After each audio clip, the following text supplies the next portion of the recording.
अस्सलामुअलैकुम वरहमतुल्लाहि वबरकातुहू। नाजरीन, कैराने से चौधरी इकरा हसन ने भारी वोटों से यानी 70,000 वोटों से जायद बड़ी कामयाबी हासिल की है। जीत हासिल करने के बाद लोगों ने नारों के जरिए इनको बाहर निकाला है। इनकी कामयाबी मुबारक हो।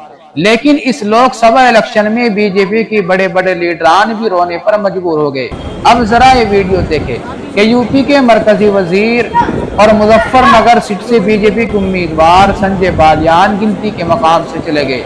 वहीं सहारनपुर से इमरान मसूद को प्रियंका गांधी ने मुबारकबाद दी है और इमरान मसूद ने 90,000 वोटों से जीत हासिल की है। जी मैडम, वही हो रहा है जो आपने बताया था। आपकी दुआ से मैं जीत गया इंशाल्लाह इस बार इलेक्शन। जी